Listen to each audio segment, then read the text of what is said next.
Hello student, कैसे हो आप सब? आई होप सब मज़े में होंगे। ओके, तो आज हम चैप्टर नंबर 14 इकोसिस्टम का लास्ट टॉपिक देख रहे हैं। आज हमारा चैप्टर फिनिश होगा। ओके, और टॉपिक है इकोसिस्टम सर्विसेज। ओके, तो भाई ये 3 मार्क का क्वेश्चन है और इसमें साइंटिस्ट वाला कि भाई कौन से साइंटिस्ट ने इकोसिस्टम सर्विसेज को कितने प्राइस होगी वो डिसाइड किया था। वो भी नीट एमसीक्यू में आता है कि भाई एनुअली इकोसिस्टम में जो सर्विस देती है उसकी प्राइस कितनी है। ओके बेटा, तो लेट अस स्टार्ट। अच्छा टॉपिक है, मज़ा आएगी। चलो, तो व्हाट इज़ इकोसिस्टम सर्विसेज, उसकी डेफिनेशन देखते हैं। The products of ecosystem processes are named as ecosystem services। कि भाई हम इकोसिस्टम प्रोसेस होती है, ओके, उसके जो प्रोडक्ट है, फॉर एग्जांपल कि भाई फॉरेस्ट है, हमें क्या देते हैं? ऑक्सीजन देते हैं, प्यूरिफाई करते हैं एयर को। ओके, रेन देते हैं, वाटर देते हैं, प्योर वाटर देते हैं। समझ में आया?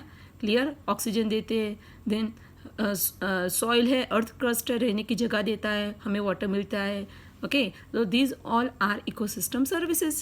Okay, this ecosystem processes, उसके जो प्रोडक्ट है, okay, खाना पीना रहना, that is known as ecosystem services. Definition clear? The product of ecosystem process are named as ecosystem services. Okay, example कौन कौन से है? इकोसिस्टम में हमें कौन कौन से सर्विस देता है? तो first, healthy forest ecosystem purify air and water. कि जितने भी हमारे फॉरेस्ट हेल्दी हो गए, कि भाई जोरदार अंदर ट्रीज़ हो गए, नंबर ज़्यादा हो गए ट्रीज़ के, ओके, तो वो इकोसिस्टम क्या करती है? They consume CO2 present in air and produce large amount of oxygen during photosynthesis. समझ में आया? तो वो forest ecosystem they purify air and water. Okay, जितने फॉरेस्ट ज़्यादा हो गए उतने वाटर ज़्यादा आएगा। Second, mitigate droughts and floods. Okay, ये droughts and floods means heavy rainfall. Okay, सभी जगह पे पानी भर जाता है और ड्रॉट्स में पानी बहुत कम गिरता है या गिरता नहीं है, तो उसको मैनेज कौन करता है? हमारी इकोसिस्टम। जो इकोसिस्टम अच्छी होगी तो हमें ड्रॉट और फ्लड का सामना नहीं करना पड़ेगा। Okay, third is maintain nutrient cycle. कि जो न्यूट्रिएंट फ्लो हो रहा है किसके बीच में? Living organism and earth crust के बीच में जो न्यूट्रिएंट साइकिल हो रहा है, ओके, उसको मेंटेन कौन कर रहा है? कि भाई इकोसिस्टम। तो ecosystem also maintain nutrient cycle. हमें पता है कि जब प्लांट एनिमल की डेथ होती है, ओके, तो सॉइल के अंदर जो डिकम्पोजर है उसको किस में कन्वर्ट कर देते हैं? सिंपल कंपाउंड में। सिंपल कंपाउंड कहाँ जाते हैं? सॉइल के अंदर। ओके, और सॉइल के अंदर से रूट सिस्टम के थ्रू वापस आ जाते हैं living component, that is plant में। ओके, और प्लांट में से एनिमल में से।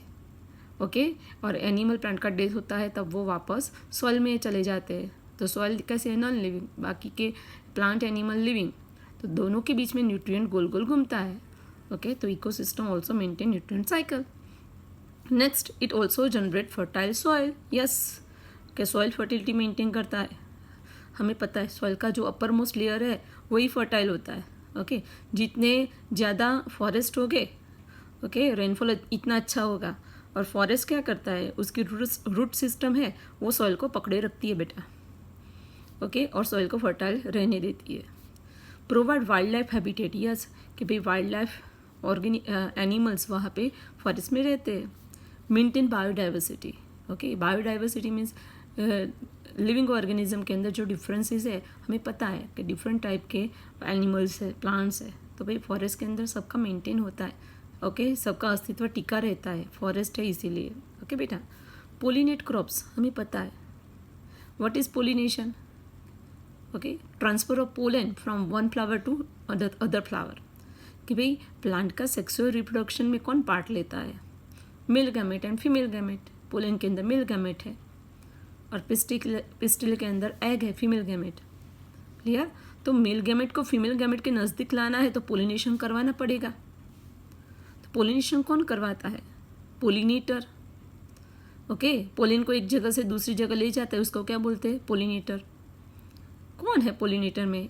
Air, water, then birds, animals, they are pollinators. Okay, तो वो सब इकोसिस्टम के पार्ट है। Air, water, then birds, animals, insects. Okay, clear? Honey bees they are pollinators, okay, तो they are the part of ecosystem और वो crop का pollination करते हैं. Next, provide storage site for carbon, कि वो कार्बन की स्टोरेज साइट प्रोवाइड करता है कि ग्रीन प्लांट फोटोसिंथेसिस करते हैं, अपना फूड बनाते हैं और ऐसे कार्बन स्टोर होता है. Okay, and last, provide aesthetic, cultural and spiritual value, okay, कि वो हमारे aesthetic, cultural and spiritual value भी बढ़ाता है. तो this all are the services provided by ecosystem. हमें ये सर्विसेज इकोसिस्टम मुफ्त में देता है, फ्री में देता है. ओके बेटा.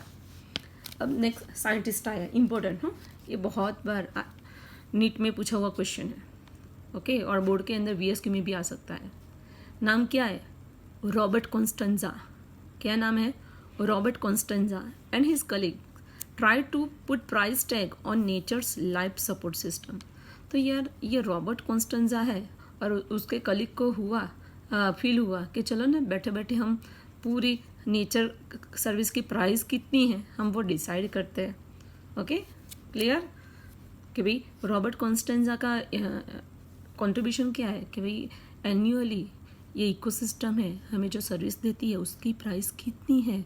वो फर्स्ट टाइम किसने मेंशन की थी? रॉबर्ट कॉन्स्टेंजा ने.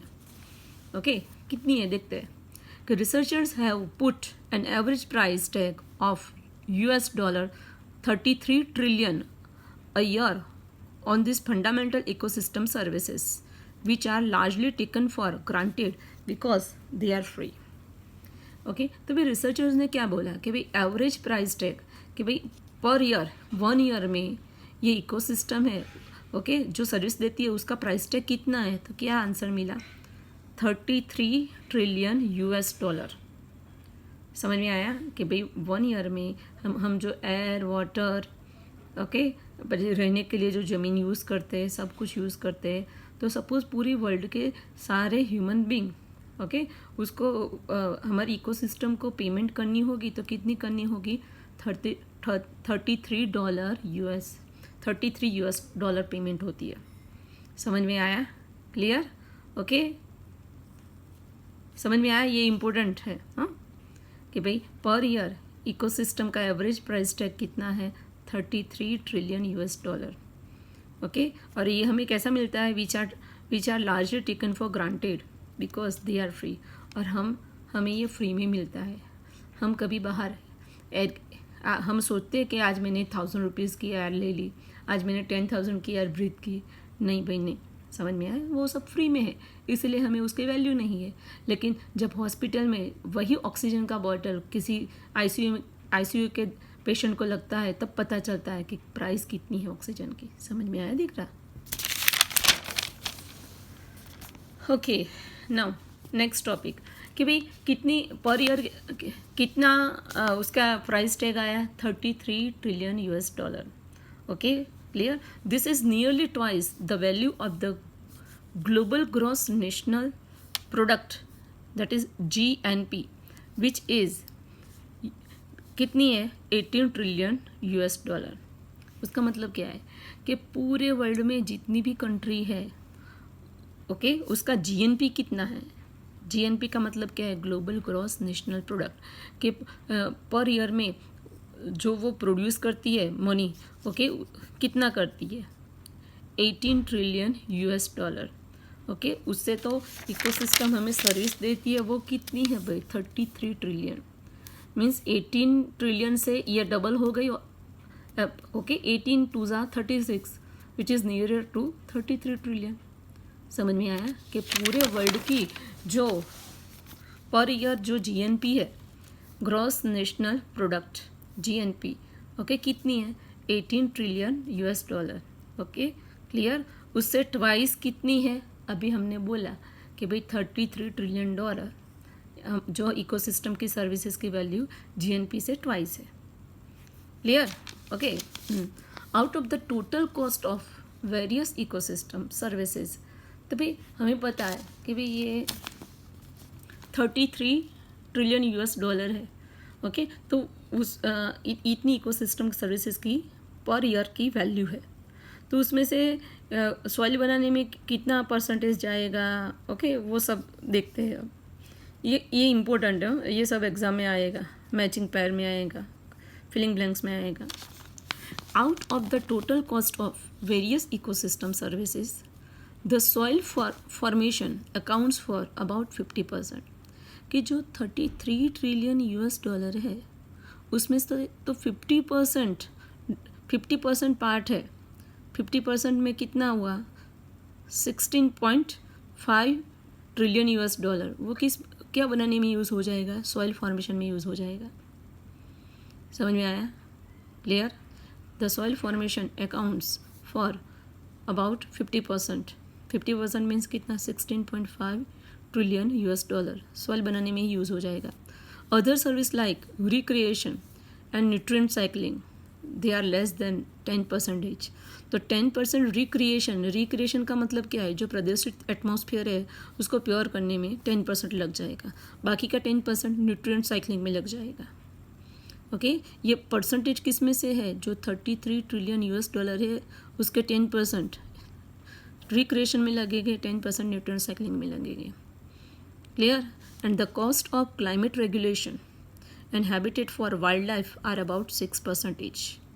तो क्लाइमेट रेगुलेशन में 6% यूज़ हो जाएगा एंड वाइल्ड लाइफ का हैबिटेट को मेंटेन करने में भी 6% लगेगा. क्लियर? तो आज हमारे ये चैप्टर फिनिश हुआ. Okay, thank you.